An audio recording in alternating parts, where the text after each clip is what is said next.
down, record on this computer.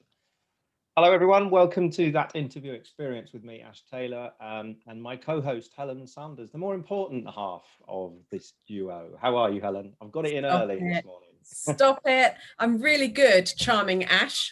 How are you doing? More to the point. I'm all right. We were saying in our first take that didn't work that the sun's shining and the sun, you know, the sun's out and it's really nice and everywhere's really green, which I really love. So we're joined today by Tamzin Hall. Hello, Tamzin. How are you? I'm very well, thank you. Ash, how are you both? It's lovely to be here. Yeah, it's awesome. Good. We're all over it this morning, as you can tell. Usual professional setup. So Tamzin, do you want to just tell our watchers, listeners, what it is that you do? You kind of got 2 jobs, maybe 3 jobs. So just pick the one you think is the most appropriate. Yeah, I do feel like I do wear quite a lot of hats, but the foundation, the underlying what I do is the same. So I run a business called the Interview Cheerleader, and the Interview Cheerleader supports individuals in career and interview success. Looking at my big value is looking at mindset and helping people to walk into any situation, whether it's a career or interview based or anything that's taking us outside of our comfort zone. I want everybody to walk into that situation with confidence, high self-esteem and ready for success. And I help my clients with that success, whatever that may look like. So that's me. This is exactly why I wanted to get you on this chat. And I can see Helen's face beaming away in the background there because she's very excited. And you can see why I wanted to introduce the two of you as well, and that there would be a great value connect, which is cool. So, when you are looking, I mean, I know you've got a day job as well, but when you are, I say a day job, you've got a lot of experience in corporate and big organizations, and I presume you've done a lot of interviewing because that's where your skill set has come from with the business now. But when you are interviewing a young person, especially a new starter, someone who's maybe going out for their first proper job, you know, they're wet behind the ears. Sorry, that's really offensive, but you know, they're a little bit nervous. They're kind of 16, 17, 18, first job. What are you looking for in a young person when they join your organization? I think that's a really good question. And yes, you know, I have 20 years worth of corporate experience combined with a business psychology and my knowledge of business psychology, and I kind of brought it all together. And I think from a recruiter's point of view, when we have decided or we have selected a candidate who is younger, so like you say 16, 17, 18, we don't necessarily expect them to come to the interview with a range of experience and full of experience. We don't expect that. That isn't something that we're necessarily looking for. What we're really looking for is the values, the work ethic, what type of person they are, how are they going to come into our team and our business and be successful. What are they looking for? Are they looking for a career? Do they want to come into a business and stay with us and grow with us and develop and enhance their training? All of that to me is more important than their experience, because they wouldn't necessarily have that experience. I mean, they might have some experience, but I think my biggest piece of advice is you've been selected for a job interview for a reason. So there's something on your CV, something in your application that stands out. Yeah. And so you've passed the first hurdle, and now what you need to do is go into that job interview and really shine and show the company why you're perfect. And that comes down to those, what I call the soft skills and your values and your work ethics. So if I'm that 17-year-old, we are going back a few years, but if I'm that 17-year-old before the interview, so you haven't invited me for an interview, how do I show you on my CV? Because culturally, that's what you expect. You expect me as a 17-year-old to send you the CV. What do you look for? What do you need to see? What's going to make you intrigued by me enough that you're going to invite me in for an interview? It's a really, really great question. And I think there's 2 different answers to that, because you have these bots that filter CVs, and I have a real issue with these bots. I can't stand them. And I think it's such a shame that companies do use bots to filter CVs. And I'm on this mission to change that and to help businesses to, yeah, Helen's got her hand raised. Let's do that mission. You know, I really think that, you know, by having a human, a person reviewing that CV, there's so much potential and so many amazing CVs that are lost through a bot. So the bot is looking for very specific things. Yeah. Yes, it's those keywords, and really it's the keywords that are in line with the job profile. So when you see the advert, so say they're asking for communication skills on the job advert, if you have communication skills in your CV, the bots will pick that up. Yeah. So it's really going through and I suppose personalizing your CV based on the job that you're applying for. Yeah. Obviously, okay. yeah. So sorry. Go on, what were you going to say? No, well, I was just going to say that's one answer, but obviously there's the other answer. Yes. And so that's for the recruiter who doesn't use a bot, who uses a person. And as an applicant, you don't really know whether they're going to use a bot or a person. So I have got some tips that I can certainly run through about what else to do when submitting your application. But if it's a person, you can really, yes, use those keywords because they want to see that you are right for the role you're applying for. But you can also pull on, what experience have you got? What experience have you got at school, at college, at home, in your hobbies? Do you play for a rugby team? Are you a team player? Put that on your CV or in your application. And I suppose it's really trying to understand, and if it's the first job you're applying for, then there is help and support. So reach out, ask family, ask friends, ask teachers, reach out and just ask somebody if you need some help, because actually if you make your application relative to the role, and it is quite time consuming, because I think from a recruiter's perspective, if we have a bespoke application where somebody has clearly spent time on it, it goes a lot further. I can remember looking at some applications and the covering letter has just been copy and pasted, and candidates have put a different company name on the application. They haven't changed that. Yeah. Or just put your name on, or it's still dear sir or dear madam, and it's like, come on, put some effort in, just a little bit of effort. Yeah, absolutely. Okay, absolutely. So given this is all about that interview experience, what do you want to see when you're interviewing in terms of those values that you talk about, that you want to see in people when you interview them, and it's their interview for that very first time, so we know they're going to be super nervous?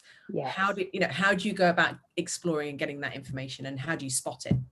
Okay, so it all comes down to, I suppose it depends on what type of recruiter, what type of interview where you have. Hopefully there'll be a couple of people in the room and you'll have different personality types that are asking different questions. So if you do walk into a room and there's more than one person, don't worry. It is quite normal for there to be multiple people interviewing you. And that can be really nerve-wracking as well. And I think that for me, walking to the room, you have a short period of time to impress. And so walk into the room confidently, look smart, be smart, have clean shoes, have if you're going face to face, have clean shoes, make sure everything's clean. I can remember interviewing a guy who had dropped something down his tie. Well, to me, just take your tie off. Just take your tie off. Because why would you leave a tie on with fried egg down the front? Why would you do that? Unless that's fine. Yeah. Okay. But so walk into that room, shake hands with everybody if you're face to face. If you're on Zoom, you can do what I call a virtual handshake, which is look into the camera, because obviously remember, where if I look to Helen's eyes, I'm looking down here. Whereas actually, if I'm looking straight at her, I'm looking at my camera. Look up. Yeah. Yes, so look up. So make sure you're looking at the camera and do this virtual handshake, which to me is a hi, looking directly into their eyes and nod your head and just acknowledge, just have that human contact. That goes far. So shake hands, everybody. When you're answering your questions, look at everybody and make that eye contact, remain professional. And to me, it's more about how somebody acts and interacts and their communication skills, rather than really how they're answering. I think how they're answering is important, but if they pause and say, "I'm really sorry, can you just ask me that again?" That's fine, rather than rambling and kind of going on and on and on. That's something that isn't related to the question. So, or the opposite, where you're asked a question. So, what are you excited about with this role? Well, I just really want to work in a technology company. Yeah. Tumbleweed. Okay. Yeah. Anything else? Well, I've always wanted to work in technology. Great. You've got to keep it specific, haven't you, to the organisation. Do your research. And I find by doing your research and finding out about the company, we're so lucky nowadays. You can go onto Google, you can research the company, go onto Glassdoor. There's a platform called Glassdoor, which tells you about what current employees are feeling about the company. And actually, by finding out about the company, you could be really excited. Oh my gosh, I really want to work for this company.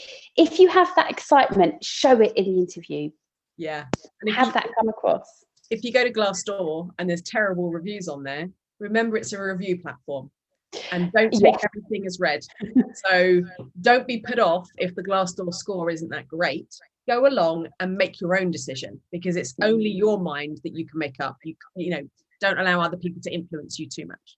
I think that's a really good point, actually, because I've worked for companies where on Glassdoor the ratings are hideous, but that's because it's disgruntled ex-employees who've left. So yes, there is that element. It's kind of use it. It's quite a good platform to get an understanding and a feel of a company. Yeah.